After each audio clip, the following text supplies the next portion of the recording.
Millions of Americans are rushed to the hospital every year. 400,000 of them transported by emergency helicopter. Many times it's a life or death flight where every second counts. But the service often comes with a sky-high price tag. Tonight, ABC's chief investigative correspondent Brian Ross examines the big business of air ambulances.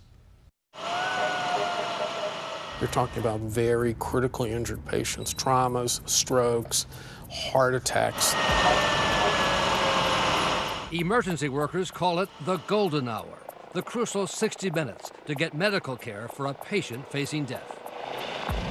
Failure to get them to the care probably means that they aren't going to survive. That urgent need to beat the golden hour clock has spawned a nationwide fleet of helicopter ambulances, saving countless lives. But our Nightline investigation, conducted with ABC stations across the country, also found it has left many of the very people it saved facing financial turmoil, with bills as high as $40,000 or $50,000 for a short flight. Would you call this price gouging? Well, some of it is. There's no question that some of it is. Warren Larson of Owensboro, Kentucky, a helicopter pilot himself, says he was stunned at the cost of the quick flight for his daughter after she was injured in a serious off-road ATV accident. $47,000 for 79 miles. After insurance and a failed negotiation, he still owes $36,000. It's definitely going to cripple us financially. He is not alone. With our ABC teams across the country, we found hundreds of families. I'm worried to death about it. It's very stressful worrying about it. Being sued. I don't have the money to give them, so my wife and my son and myself don't want to being homeless. Or hounded by debt collectors. I look, I see the number, I'm like, I know who it is, I don't even want to talk to them. Over huge bills their insurance won't fully cover. I feel like I can never dig out. Some forced into bankruptcy. One after another, patients told us how they felt they had been taken for a ride in more ways than one. I wasn't asked if I wanted to go on the helicopter. I didn't think I was hurt that bad. 91-year-old Warren Lowe and his wife Ethel were on their way to church in Virginia when an uninsured driver slammed into their minivan. 911, where's your emergency? Car wreck here on 89.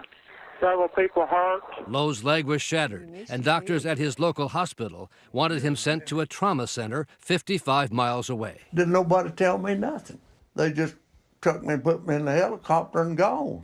The cost, $47,000 for a 20-minute helicopter ride. I couldn't believe it when I looked at it. $47,000, that's ridiculous. Jean Medina got a $35,000 bill after her teenage daughter, Sophia, on a family vacation, developed complications from a tonsillectomy. The surgery itself was a total of $16,000, and the helicopters nearly $35,000. It just seems a crazy amount of money.